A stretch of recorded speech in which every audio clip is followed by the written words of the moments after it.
There is one word that continues to mislead buyers in oil trading today. That word is SGS. Many people see it in a document and immediately assume the deal is real. They assume the cargo exists and that everything has been verified. This assumption is where the problem begins. Even a real SGS report can be used to support a completely false transaction. This is not theory, this is something we have seen repeatedly in the market. This is a real case involving a buyer who is on our annual verification program.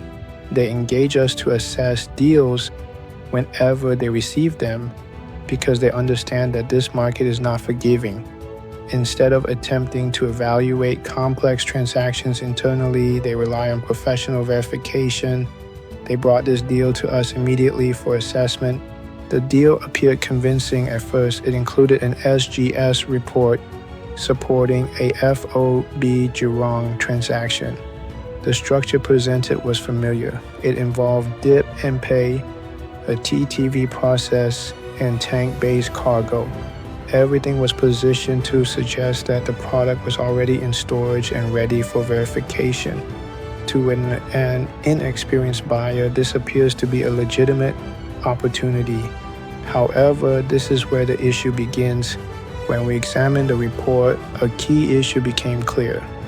The sample referenced in the SGS report was not taken through actual surveyor-controlled tank operations. It was simply provided. This means the document itself may be genuine, but the context in which it is being used is not, and in this industry, context is critical. We conducted a full verification process.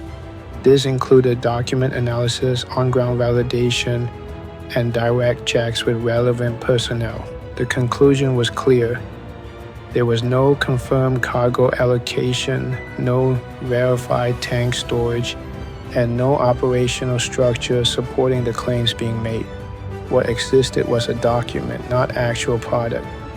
Many buyers make the mistake of assuming that documentation proves the existence of cargo. In real trade, it does not.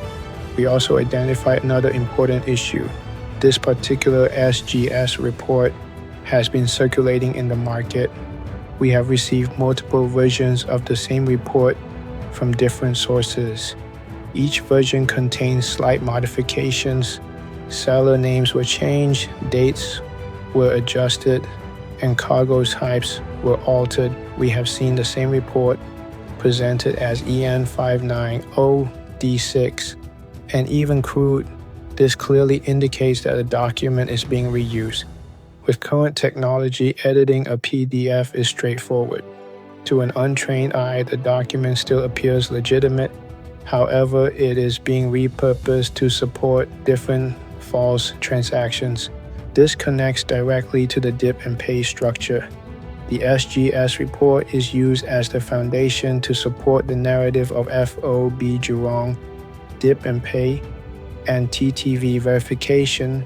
It creates the impression that cargo is already available and ready for inspection. In reality, there is no allocation, no structured deal, and no executable transaction. This is not verification, it is positioning using documentation. So how should an SGS report be properly assessed? A genuine SGS report contains a digital verification layer. This is typically visible as a verification ribbon when the document is opened in a proper desktop PDF reader. Screenshots or forwarded images are not sufficient. The original file must be checked. This allows confirmation of document integrity, issuing authority, and whether the file has been altered. If this verification cannot be performed, the document should be treated with caution. In this market, documents alone do not provide protection. Names and labels do not provide protection. Understanding and verification are what matter. At First Class Group Private Limited, we focus on verification, due diligence, and real-world validation because in real trade, a document does not prove a deal, only execution does.